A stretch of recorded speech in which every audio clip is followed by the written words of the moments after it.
The Smart Cookie by Jory and Pete Oswald. Greetings, I am a cookie. I live in a bakery on a street corner near a river.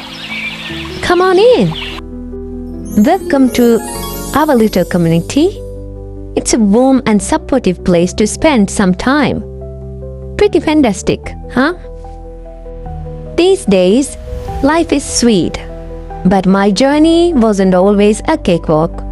When I was younger, I couldn't have imagined fitting in here.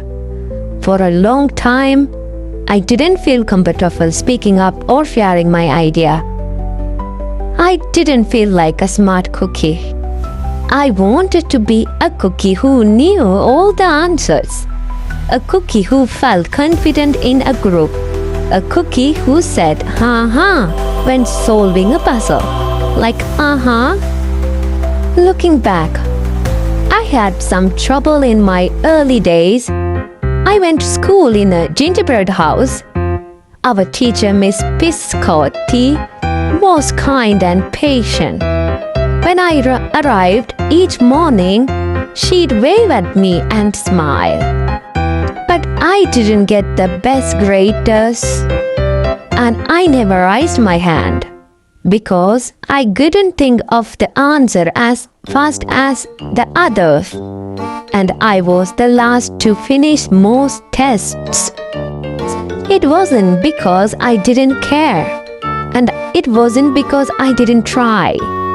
Sometimes I'd get distracted and mess up, even thought I knew the material. Those were the most frustrating moments of all. Once I misspelled the word tough. That was rough. Another time I added when I mean to subtract. Occasionally, we'd had a lesson where I had absolutely no idea what was happening. I just couldn't keep up. I imagined that my desk was a draft and that I was completely lost at sea, because that's what it felt like. At night, I slept in a cookie jar. I had about 6 dozen roommates. Move, you move, now you move, now you move, now you move. I'd stay awake and stare out the window and worry. And it went this way, day after day after day. But then something happened that changed everything. It all started with a homework assignment. Miss Piscotti requested our attention one afternoon. Tonight, I would like you to create something completely original, she announced. It can be anything you want. Please bring it to class tomorrow. That was it. There were no further instructions. Miss Piscotti winked at me as I gathered my belongings. I felt like I had a million butterflies in my stomach. Creating anything, something original, due tomorrow. Gulp. When I got home, I immediately went to work. At first, I write a cooking project. The results were half-baked. Next, I write, hammer and nail something. It splintered immediately. Then I tried making a sculpture. It was a complete burst. I wondered if I was about to fail yet another assignment. I was stuck. I stared out the window and watched the rain hit the river. There was something mesmerizing about the water, how it moved in such a chaotic way, swirling around and around, yet ultimately figuring out exactly where it needed to go. Suddenly, I had an idea. I decided to write something original, a poem. I came up with a title, based on how I'd been feeling. My crumby days.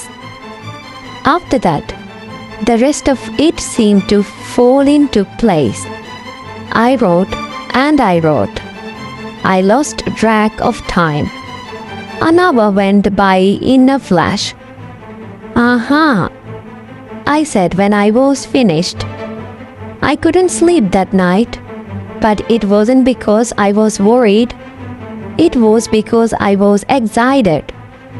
I felt like I had really accomplished something. I felt smart. The following day, Miss Biscotti asked for volunteers to share what we'd create. One kid showed off his original frosting art. Another kid revealed her sprinkle distribution machine. It was neat seeing how everyone was good at such different things. Finally, Miss Biscotti turned to me. "Would you like to share anything?" she asked. Go. I gulped. I thought I'd probably crumple under the pressure. But I made my way to the front of the classroom. I noticed my hands were shaking. My mouth went dry.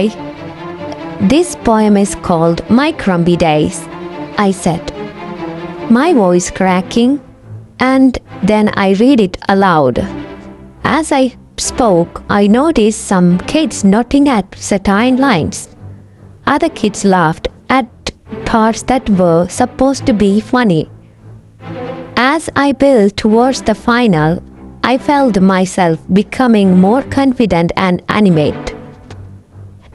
And in the end, everybody clapped and cheered. I promise you this, I'll never ever forget it. Miss Biscotti was beaming. "No one but you could have written that poem," she said. "It was completely original." I had done it. I'd create something and shared it with the world. Well, my world, at least. The rest of the day was a blur. By recess, I was already planning my next poem. I would call it My Sweet Morning. I thought when I came up with the title. Later that afternoon, Miss Biscotti handed me a note. It said that I should keep on writing, no matter what. That meant so much to me. School was a bit different after that. It wasn't no scared to raise my hand or ask a question or share my book. Sure, some things still don't come as easily for me as they do for others. But now I know what you can be smart in many different ways. You don't have to have the answers to every question or suddenly be great at everything all at once. You just need a chance to try all kinds of things, to find out who you are and what you like to do. As for me, I learned that I can write and I can think up great ideas, and I found plenty of other things I am good at too. I no longer feel lost at sea. It's more like floating down a river. And the best part is there is always more to learn. Poetry night, because we are all smart cookies.